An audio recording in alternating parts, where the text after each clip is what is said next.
तर सकाळी 7 पासून कोणकोणत्या दिग्गजांनी आपला मतदानाचा हक्क बजावला त्यावरती एक नजर टाकूया। तर दुपारचे 1 वाजून गेलेले आहेत आणि आपण बघणार आहोत सकाळपासून कोणी कोणी आपला मतदानाचा हक्क बजावलाय।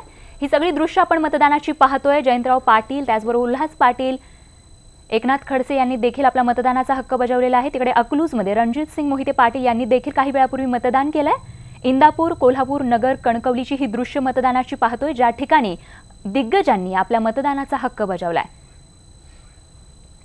हर्षवर्धन पाटील यांनी मतदान केलेलं आहे। त्याचबरोबर ही दृश्य ज्यामध्ये आपण पाहतोय अजित पवारांनी सहकुटुंब या ठिकाणी बारामतीमध्ये त्यांच्या मतदारसंघात मतदान केलंय। त्याचबरोबर जळगाव, जालना, शिर्डी आणि औरंगाबादची ही दृश्य ज्या ठिकाणी रावसाहेब दानवे जालन्यातून त्यांनी मतदान केलेलं आहे। तर शिर्डी या ठिकाणी देखील सुजय विखे पाटलांनी आपला मतदानाचा हक्क बजावलाय। इम्तियाज जलील यांनी औरंगाबादमध्ये मतदान केलंय।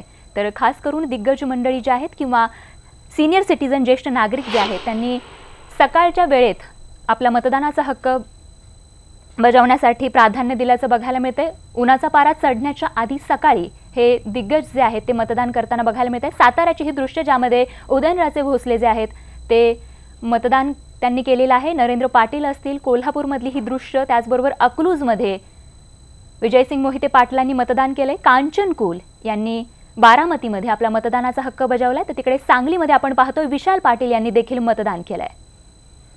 तर देशाच्या 117 जागांसाठी तिसऱ्या टप्प्यात आज मतदान होतंय आणि सकाळपासून कोणी कोणी आपल्या मतदानाचा हक्क बजावलाय ती दृश्य आपण पाहतोय।